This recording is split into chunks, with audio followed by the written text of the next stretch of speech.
Hey everyone, welcome to the season finale of Tangents Are Relevant. We can't believe it's here and it's all thanks to you. Thank you for all the 5-star ratings on Spotify and Apple and for subscribing to our behind the scenes YouTube channel. It really means the world to us. In this last episode, we're celebrating our accomplishments, sharing what we've enjoyed about the process, and probably honestly having a bit too much fun. We hope you enjoy and we can't wait to hear your thoughts in the comments on our YouTube channel. Welcome everyone, thank you for listening. We've decided to include you in our weekly catch-ups. Every time we talk to each other, we feel so inspired and motivated, and we're really hoping to evoke that in you too. Exactly, and even after 16 years of friendship and from different countries, every single time we talk, I am always reminded that I'm not alone in my journey. And that as we walk the twists and turns of the creative path, the tangents always become relevant. Hello? Hi! A final episode of season 1. How exciting. Yay! We did it. Woo! Congratulations.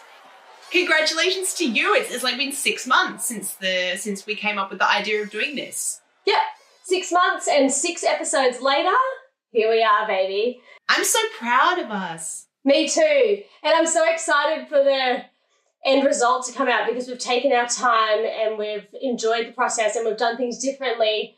So I'm really excited to see what the end result of that is, you know, prioritizing self-care and not freaking out and enjoying it. It's been awesome. I think so too. Like it's nice to have gone on the journey with you, and it's also a nice testament to us that we don't have to do that to ourselves, that we can be creatives and we can produce an end result without sacrificing our mental health, our physical health, our relationships. It's so positive, and thank you. Just thank you. Thank you too. And it's been so fun, like on a personal level. And it's been so nice to have time together, obviously, just to hang out and chat. So it's been a win-win all round, I think. I think so. Should we pop our champagne? Should we do it? Yes. So Bee messaged me today and said, we should get champagne for the final, maybe it was the other day, for the final episode. I was like, oh, any excuse will do. I'm in. Yes, it's 11:30 in the morning on a Tuesday for me, so any excuse. I love that it was my idea too. You, at least it's the evening. Me, I'm like, Gaby, quick, give me a reason to drink in the morning. Yeah, we better have champagne. I know. I didn't even think of that. That's great. Well, for me, it is 7:30 at night, nearly 8, so much more acceptable, I guess. But time isn't real. Whatever. Ladies who brunch. Are you ready? Yes, I am ready. Are you ready to go? I am. To season 1, baby! To season 1! Woo! I was kind of partially hoping it would spill everywhere and like come out of the bottle, but also I'm on my bed, so. Yeah, I had the same thought fleet through my mind, but I was like, oh my gosh, it would go on my laptop and that would be disastrous. I was literally panicking about that beforehand. I was like, where should I put my laptop and my mic so that I don't have to buy new expensive tech? Yeah, totally. We don't want to. I don't think insurance would cover that. I was celebrating the end of my recording and I poured champagne all over my recording gear. Is that a good reason? It was work related. No. Work-related. It was work-related? So I'm just trying to clear off some space on my desk. And I'd just like to point out to everybody that I'm a very serious artist who's 38 years old this year. I have the things in my way right now are butterfly clips for your hair, mushroom earrings, crochet, and about 400 remote controls for different colourful light accessories. That's right. That's what being an artist is, baby. You like letting the inner child come out to play, because I think that's where the creativity is, and I don't think that that's a bad thing at all. Let's toast, baby. Okay, cheers. Alatian. Ew. Or in Aussie, bottoms up, mate. Bottoms up. Chug.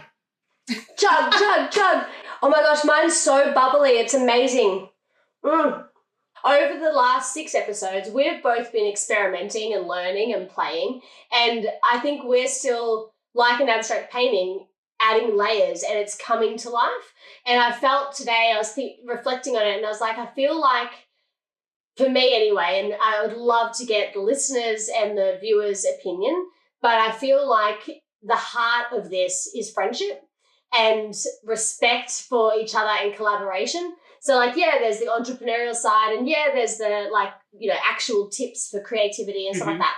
But I think the heart of this is really how powerful it is to support each other, to respect each other, and to believe in each other. Because even over this 6 weeks, months, it has been,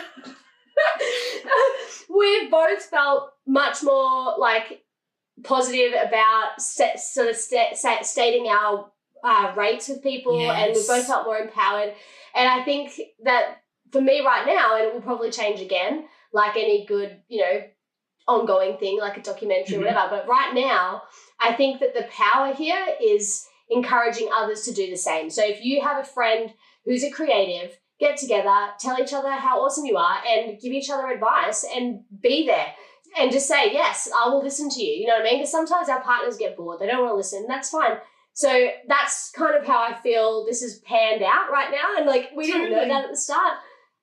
But I think it's beautiful. I think so too. And I think it's really interesting you're saying about the layers and everything coming together. I think something that maybe would be helpful to people who are new to being creative is that I saw us being nervous about doing this and feeling like we needed to organize everything and not like trusting our experience, because you and I have a lot of experience between us. You've managed theaters, you've been a professional actress, you've been a producer. Like, we've both done a lot of stuff that each of those things individually I think could be dreams for some people. I've done commercial acting in ads. I've been a paid singer in a group and performed overseas. Amazing musician at the jazz bars all across Melbourne. I love going to shows. Yeah, like we've both done big stuff, and we have a lot of experience, but we were still questioning our ability to do something like this, a podcast, and just put ourselves out there. And the podcast was being us, and I think that's the interesting thing is I trust myself more. I don't know how you feel about this. I trust myself more putting a product out there, so like a show, a performance, a song, being a character in front of a camera, than just putting myself out there. This is even my YouTube channel is about vintage tips and tricks. It's about the makeup, hair, coiffed version of me. And it is still a mask. Whereas this podcast is one of the only things I've put out into the world, to the public, to people I don't know, where I'm 100% being myself. And it was the scariest project I've done yet, but also the most rewarding. So good. I feel like for me, being authentic is like accidentally my default. And it's like I don't even know how not to do it, to the point where, like, you know, Hunter, he'd joke around like, you're too real for Be Real, because my Be Reals were shit. I feel like, no, it's just true. I was like, we've only got 1 second, doesn't matter. But that's the point. But doing this, I felt like I think we're opposite in that way. I have to force myself to style and brand things, and that's where I think our strengths sort of tie in nicely together. But we're both real, and we're both good at both things. It's just I think our default lies in the opposite. But for you to push yourself that way, it's so interesting, because I feel like I'm pushing myself the other way. Like, for me, it's been so organized, and I'm like branding it, and I'm taking my time, and I'm going to style the like promo, you know what I mean? But I love that, because I feel like we've both brought something to each other that we're good at, and that can make the other person better at what they do. Oh, I love that. Oh, me too. I just love. It's interesting that each episode we've tried to sort of have a theme, or we've even talked about what days, what sort of international days it might be. For example, the Wear It Purple Day, the last episode, and I'm still very glad that we did all of those things. But I think the crux of every episode has come back every single time to being yourself, trusting yourself, and also trusting other people, because it's not, I have grown up doing a lot of things on my own. I'm an only child, first of all. So there is the arrogant element of like, I can do it myself and probably better, so why would I want your help? Not you, Gaby. I mean, just like in general, when I'm told a teamwork thing, I'm like, I could just do it. Yeah. I don't know if they're good at it. It's like, I can just sort it out. I'll just do it myself. But when you actually collaborate with others, it's always better. This has been really beautiful. I've really enjoyed collaborating with you. And also, it's been nice to collaborate with you because, A, you're not lazy. You do have the skills required and you produce really good results. And also, you haven't screwed me because I've trusted people in the past. I have trusted people in the past creatively who've taken credit for my work, who've not named me as a collaborator, who have maybe signed contracts that I trusted them, and then it turned out the whole point of the contract was to take advantage of me. So it has been so nice to trust you after having been burned and have it turn out so positively. Yeah. Thank you. Same. I sincerely thank you. It's been so healing. Also, just on another level, you've given me the confidence again to use my camera, and I've missed that. And I'm going to start my YouTube channel, and I'm really excited. And I feel like doing this, this has been the thing that's the catalyst that's given me the confidence. So thank you. It means so much. And you've gotten me through being alone on an island. It's been a lifesaver, really. It's been real. And it's been like new lessons. And yeah, I'm very grateful. Today I was thinking, and I was like, what can we sort of talk about at the end? And I was thinking about how the heart of it has really been friendship and collaborating for me. And I was thinking, I want to ask you a question, and you can take your time to answer, but this is the question. What is something you love about yourself in terms of being a creative? Okay. It's interesting. A little voice in my head weirdly said being a perfectionist, which is usually something I would say is a negative.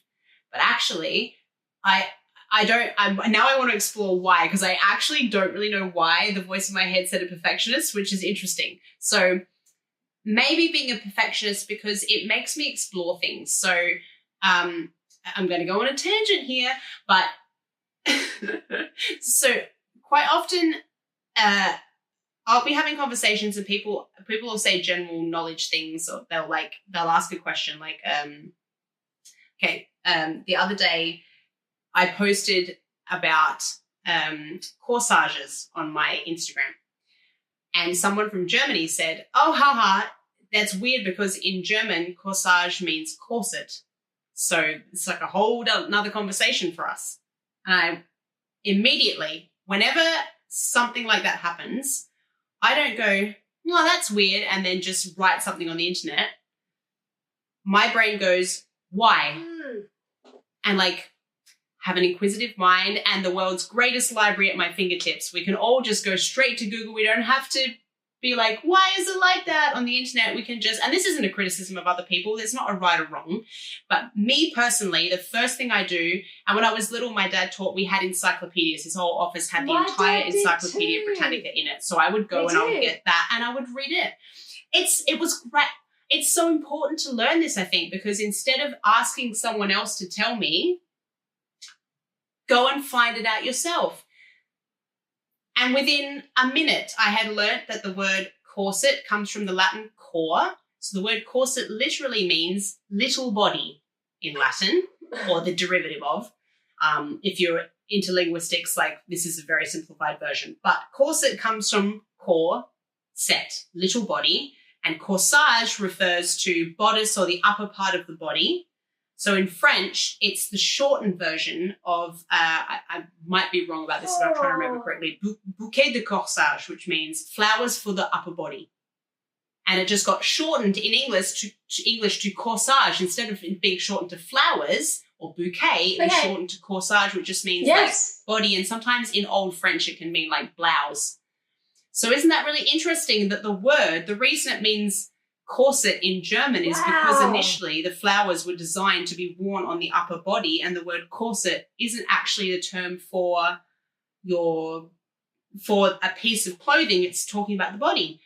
And this perfectionism, that is the long way round to the answer of your question, but this perfectionism for me, I always like to look at every tiny little detail, and the result of that is that I learned so much. I've only become good at being a YouTuber. And I think this is why YouTube is so great for creators who can't make a decision about what they want to do. You don't have to. And I used to think this about acting.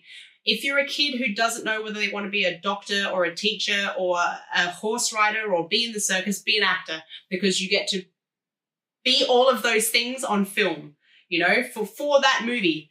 And I think the modern version of that is YouTube, because you can just make a channel about you and then explore everything that you want. And so that's what I like about being a creative, is exploration and perfectionism, because it takes me in new directions all the time. And I never end up at the perfect point. I'm not perfect. Having a curious mind and wanting to know why is what I'm hearing.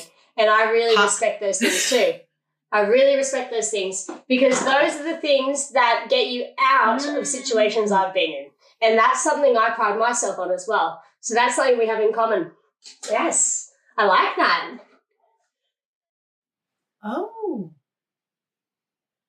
Oh, that's so interesting. And I love that you took, my brain automatically went to perfectionism, because I think that's something I've heard as a criticism in the past was like perfectionism. Yeah. So I really like that you put that as in like an inquisitive mind. Oh, so you know how you said before, being an artist is letting the inner child be free. So this week I went to a trade show for custom-made artworks, which is the commercial abstract artwork business I've set up. Anyway, I was there and I was like getting in the zone, getting chatty, and I went to the cafe and I was chatting to the girl making coffees, and she was saying like, yeah, because I was covered in paint, and she's like, let your inner child be free. And I was like, this sentence just came out of me, but I didn't like plan it. But since I said it, I was like, it really is how I feel. So I just want to tell you. I found myself saying to her, mine never left.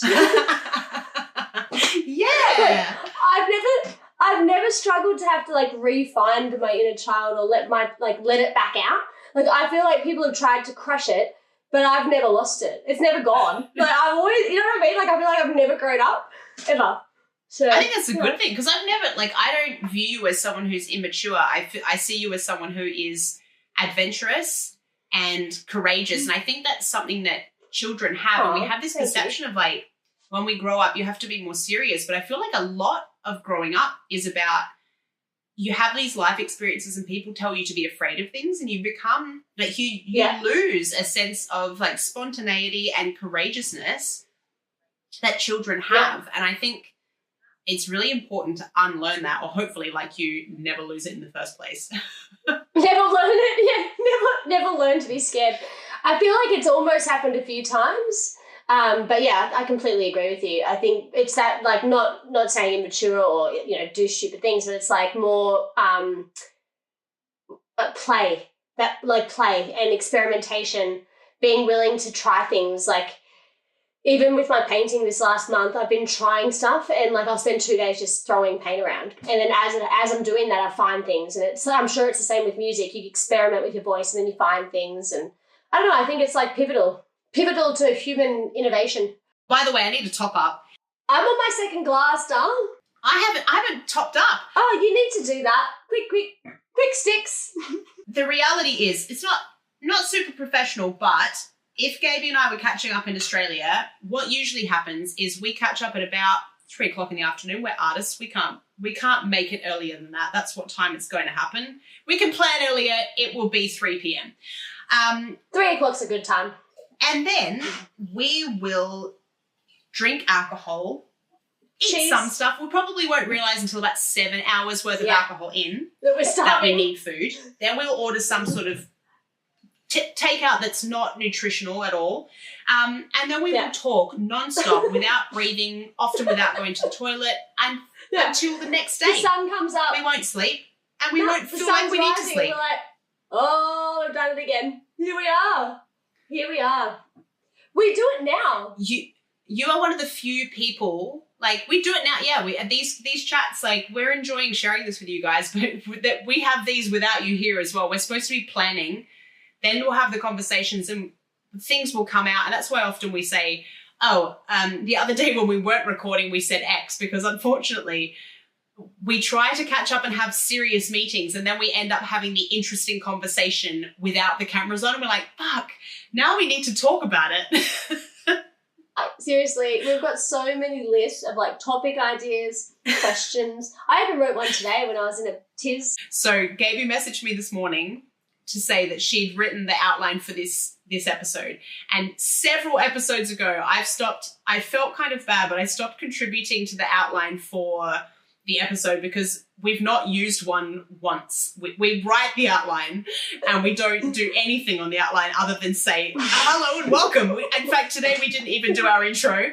The intro didn't happen. So this is why. And to be, both of us are capable. I love how it always says outro. The best bit is, we should do a screenshot when you do the video. The best bit, it says estimated time, 5 minutes. No. And I would like to I just want to say, both Gaby and I are very capable. We can learn entire scripts. We can follow instructions. We're very capable of doing all these things for other people. But when we get together, it's too much fun. Honestly, I don't care. Like, I'm enjoying just going off script. But I was like, Gaby, I love you. If you want to organize a script and write it out, you go for it, babe. But I'm not spending any more time on something we're not going to use.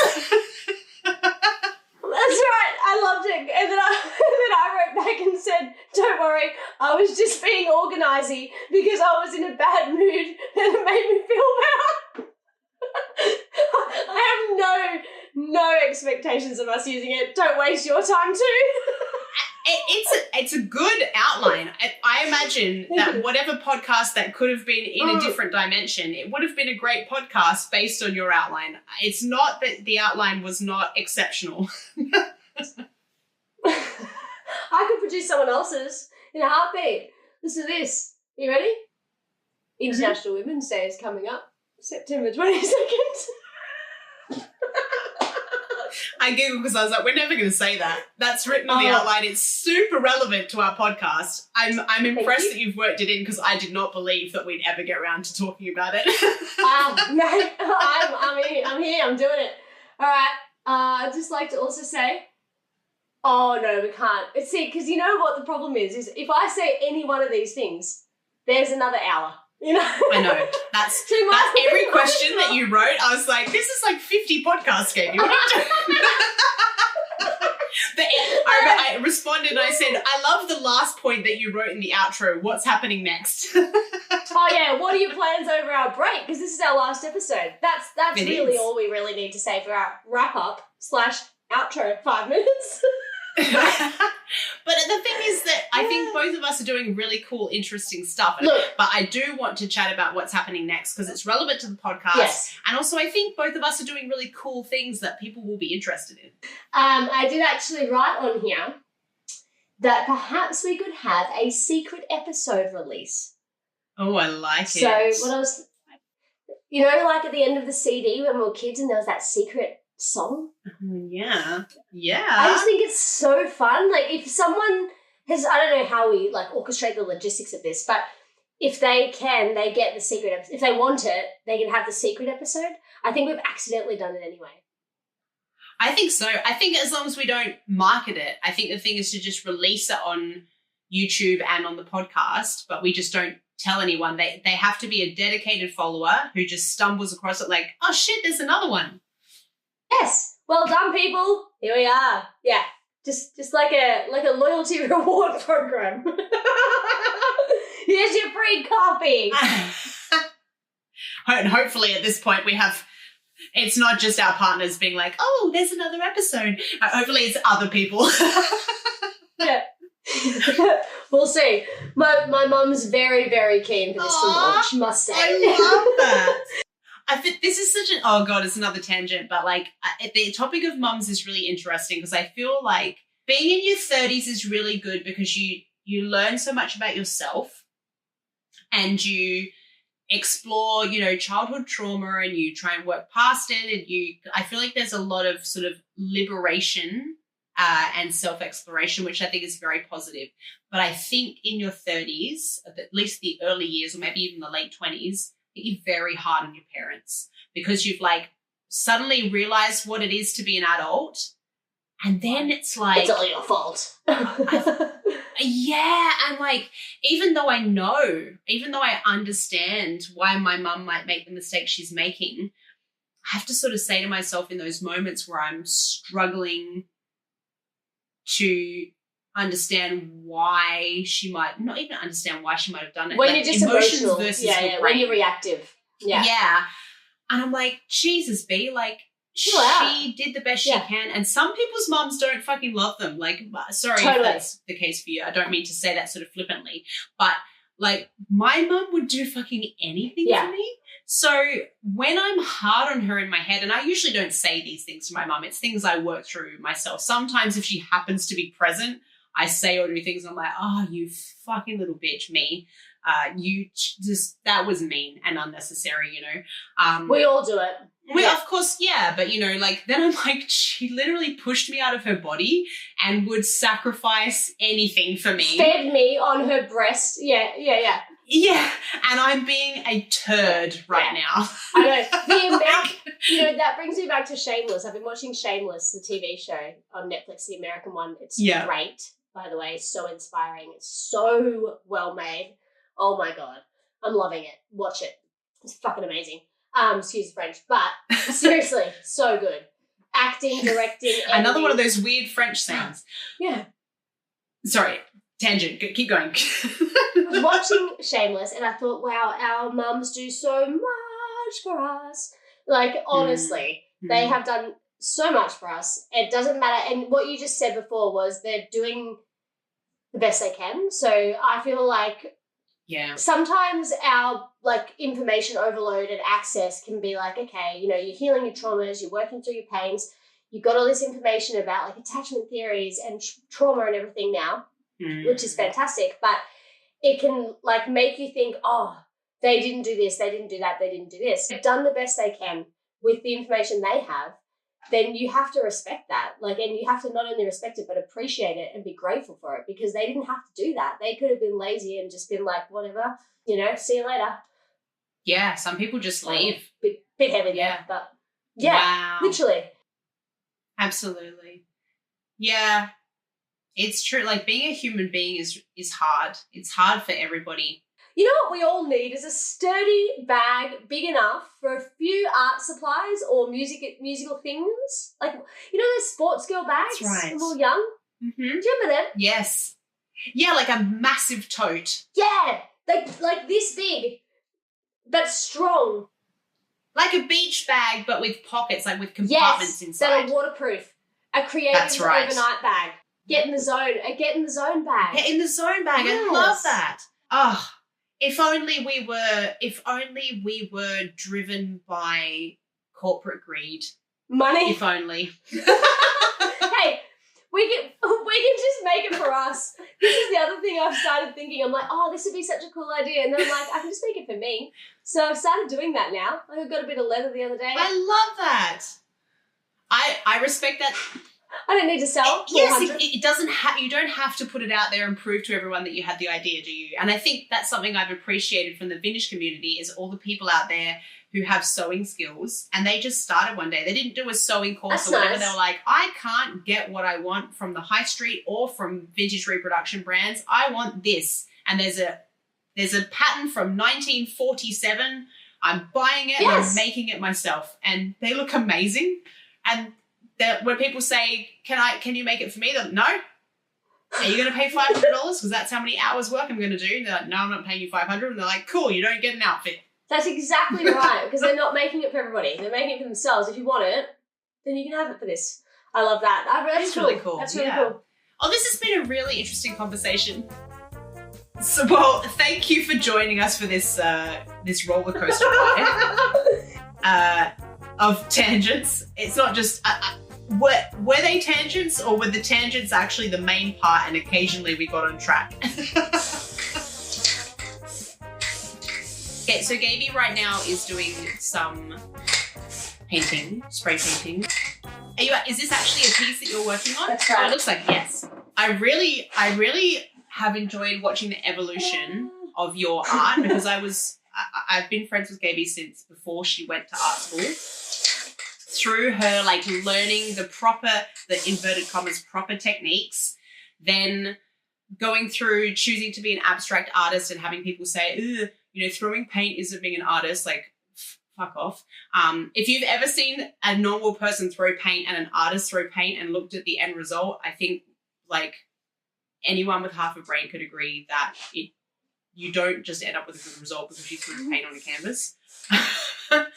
Even you can testify to that. Like when you did your commission, you said you were trying last week or the last couple of weeks to really produce a piece based on a concept, and you're trying really hard to make the concept happen, and then you redid the piece and just like let your intuition go and all your training come into play, but like trust yourself.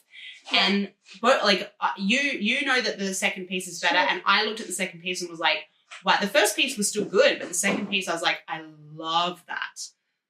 The second piece is so much more interesting and I love it. So I was like, it's no skin off my nose. I've taken both down and then the staff can pick which one they like.